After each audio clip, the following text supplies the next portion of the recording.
में रहे, शपथ ग्रहण का पूरा कार्यक्रम कवर किया, सबसे मुलाकात की। क्या स्पेशल रहा बीरेन जी जो आप हम सबसे साझा करना चाहते हैं इस मंत्रिपरिषद को लेकर? देखिए, मंत्रिपरिषद की खासियत ये रही कि जो पिछली योगी की सरकार है उसमें आज जो 52 मंत्री बने हैं उसमें 36 लोग नए हैं। सबसे बड़ी बात यह है कि 11 मंत्री चुनाव हार गए थे, 3 मंत्री पार्टी छोड़कर चले गए थे और 22 मंत्रियों को दोबारा मंत्री नहीं बनाया गया।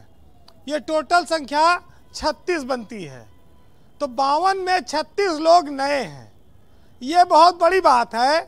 और 15 दिन का जो समय लगा बीजेपी को मंत्रिमंडल बनाने में, और जिस तरह से मंत्रिमंडल इस बार गठित हुआ है, ये दर्शाता है कि काम, चरित्र, आचरण, ईमानदारी और जाति सब चीज़ों पर विशेष ध्यान दिया गया है।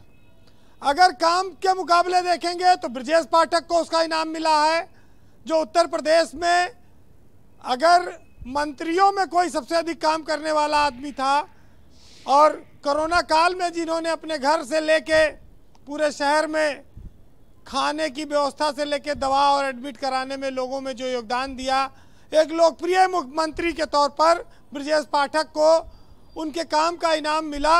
ये बीजेपी नेतृत्व ने उसको महसूस किया। दिनेश शर्मा हट गए हैं लेकिन संभावनाएं नहीं खत्म हुई हैं। सतीश महाना जीते थे और वो मंत्री नहीं बन पाए। सुरेश खन्ना बन गए, अब वो कैसे बन गए? जयप्रताप सिंह, सिद्धार्थ नाथ सिंह, अशोक कटारिया, राम नरेश अग्निहोत्री, रमापति शास्त्री, ये सब इंतजार करते रहे, फोन आ जाए, बुला लिया जाए, हो सकता है। मंत्री नहीं बन पाए। 22 लोग ऐसे हैं। अब क्या सब पर भ्रष्टाचार के आरोप थे या कोई और क्राइटेरिया है? महेंद्र सिंह जो योगी सरकार में काफ़ी ताकतवर और अहम मंत्रालय रखते थे, काफ़ी मेहनती मंत्री माने जाते थे, उनको भी इस बार मौका नहीं दिया गया। अब ये बीजेपी नेतृत्व जानता होगा ऐसा क्यों हुआ, लेकिन जो लोग बने हैं उनसे ये उम्मीद की जाती है वो उत्साह से काम करेंगे। अभी बात आई कि श्रीकांत शर्मा ने बिजली विभाग में अच्छा काम किया था। उत्तर प्रदेश में योगी सरकार ने जो बिजली सुधार किया, जिस बिजली के लिए गाँव में और बिजली केंद्रों पर लाठियाँ चलती थी, उसमें काफ़ी अंतर आया, लेकिन श्रीकांत शर्मा को पद गंवाना पड़ा। अब ये क्यों हुआ, ये लोग देखें। स्वतंत्र देव सिंह, बेबी रानी मौर्य, धर्मपाल सिंह, अरविंद शर्मा, ब्रजेश जी, बहुत बड़े बड़े नाम इस बार मंत्रिमंडल में आए। पर एक तथ्य और है जो आलोक अवस्थी बता नहीं रहे हैं, 52 में 8 मंत्री ब्राह्मण हैं, सबसे ज्यादा। नहीं, ये बात सही मतलब है। इस समाज पर बड़ा जोर है, लग रहा है। देखिए, ब्रजेश मैं अभी लिस्ट काउंट किया, 8 हो चुके हैं। बीजेपी ने देखिए एक संकेत दिया है कि ब्राह्मण समाज में जो भी नेतृत्व होगा वो ब्रजेश पाठक को वो उनके रूप में वो देखती है। अगर दिनेश शर्मा प्रदेश अध्यक्ष बनाए जाते हैं तो ये कॉम्बिनेशन और बेहतर करेगी बीजेपी। वो अभी भविष्य में है, अभी विधानसभा अध्यक्ष का चुनाव बचा हुआ है। हो सकता है कि रमापति शास्त्री या सतीश महाना या कोई और आदमी बना दिया जाए विधानसभा अध्यक्ष। अब जो मंत्री नहीं बना है वो कुछ से तो संतोष करेगा कि कहीं कुछ तो मिल जाए। तो स्पीकर के लिए 2 इंपॉर्टेंट नाम आप बता रहे हैं, सतीश महाना का और रमापति राम शास्त्री का।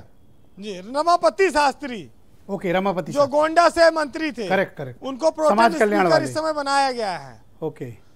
चूंकि बेबी रानी मौर्य अब मंत्रिमंडल में आ गई हैं, और उसके अलावा पहले ये नाम चला था कि सुरेश खन्ना बनेंगे, सुरेश खन्ना भी मंत्रिमंडल में आ गए। तो अब 2 नाम बड़े प्रमुख बचते हैं जिन पर अब आगे चर्चा होगी। लेकिन सबसे बड़ी बात यह है कि दयालु मिश्रा बिना किसी सदन के, बनारस के हैं, प्रधानमंत्री के संसदीय क्षेत्र के। नीलकंठ तिवारी का पत्ता कट गया, और दयालु मिश्रा दयालु तो है नाम से, लेकिन उनके ऊपर जिसकी दया हुई वो असीम थी, जिसका अंदाजा नहीं लगा सकते। उनके भाग्य का ताला खुल गया। लॉटरी लग गई। इनका नाम तो JPS किसी राठौर, सूत्र के पास भी नहीं था। हाँ, JPS राठौर, ब्रजेश जी, नरेंद्र कश्यप, ये सब संगठन के लोग थे, ये किसी सदन के सदस्य नहीं थे। लेकिन देखिए इनको तो आई थिंक कि कटारिया को रिप्लेस किया JPS राठौर ने। बिल्कुल ठीक कह सकते हैं। अगर आप देखा जाए तो संगठन से कटारिया आए थे, वो वापस चले गए। आप श्री राम चौहान को कैसे भूल सकते हैं, आशुतोष टंडन जो लखनऊ के। एक बात बताओ बीरेन जी, ये लखनऊ पूरा साफ हो गया, सिर्फ ब्रजेश पाठक एक डिप्टी CM, बाकी सारे मिनिस्टर्स या तो हटा दिए गए या रखे नहीं गए। जब कोई बड़े फैसले होते हैं तो उसमें कुछ चीज़ों पर समीक्षा होती है। लखनऊ में एक टाइम में 7 मंत्री बनाया था बीजेपी ने पिछली सरकार में। इस बार राजेश्वर सिंह, जिन्होंने अपने कैरियर का इतना बड़ा बलिदान दिया, 12-14 साल की नौकरी छोड़कर आए, उनको मौका नहीं मिल पाया। उसी सीट से स्वाति सिंह जीती थी, उनको मंत्री बनाया गया था। चूंकि दयाशंकर को मंत्री बना दिया गया तो उसकी भरपाई स्वाति सिंह के परिवार की तो हो गई, लेकिन राजेश्वर सिंह के साथ अन्याय हो गया। अब भविष्य में अभी संभावनाएं रहेंगी, हो सकता है कि कुछ आगे बने। लेकिन आज जो मंत्रिमंडल बना ब्रजेश जी, ये कोई उम्मीद नहीं करता था। बीजेपी ने इतना तगड़ा फैसला, इतना सशक्त फैसला लिया, बड़ी बड़ी लॉबिंग हार गई।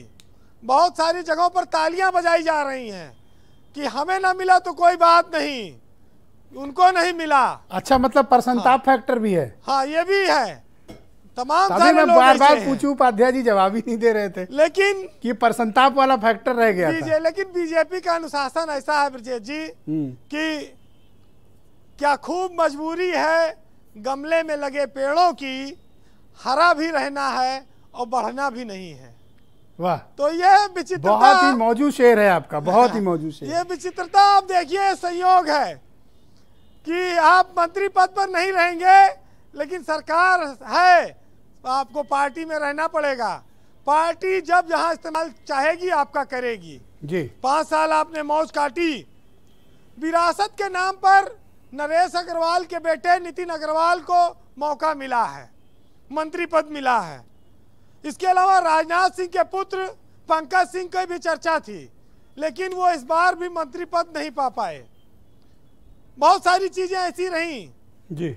आप स्वतंत्र देव सिंह जैसा प्रदेश अध्यक्ष आप देखते हैं, जिसने रात दिन मेहनत करके बीजेपी को प्रचंड बहुमत नो दिलाया। Doubt, he is very successful. सरलता से रहते हैं, लो प्रोफाइल में रहते हैं। उनको भी डिप्टी CM की उम्मीद थी, लेकिन कैबिनेट मंत्री बनाया गया है। हो सकता है उनका ओहदा और मजबूत किया जाए, उनको बड़ा विभाग देके। बेबी रानी मौर्य राज्यपाल का पद छोड़कर आई थी। अपनी नौकरी का बलिदान अरविंद शर्मा ने भी दिया था, प्रधानमंत्री का आशीर्वाद था, संगठन में भी आ गए थे। 1 साल लग गया लेकिन उनको मंत्री बनने में। अरविंद शर्मा जैसे लोग जो प्रशासनिक अनुभव रखते हैं, उम्मीद की जाए कि वो इस सरकार में बेहतर योगदान देंगे। लेकिन एक चीज ये जरूर है ब्रजेश जी कि बीजेपी ने ये साफ कर दिया है कि विरासत से तय नहीं होंगे सियासत के फैसले। उड़ान तय करेगी कि आसमान किसका है। यहाँ विरासत नहीं चलेगी, यहाँ काम चलेगा। जी बीरेन जी। कहा गया कि भाई जंग में तो कत्ल सिपाही होंगे, लेकिन सुरखरू जिले इलाही होंगे। तो कोई मर गए, कोई कट गए, कोई निपटा दिए गए, कहीं एक विकेट गिर गया, लेकिन जिले इलाही कायम है, वो अपने पद पर। और वो जानते हैं कि हक की लड़ाई सबको दुनिया में तनहा लड़नी पड़ी है, सैलाब तो जीतने के बाद आया है। वाह। तो जो भी आज शीर्ष पर है, ये उसके जीवन की सच्चाई है।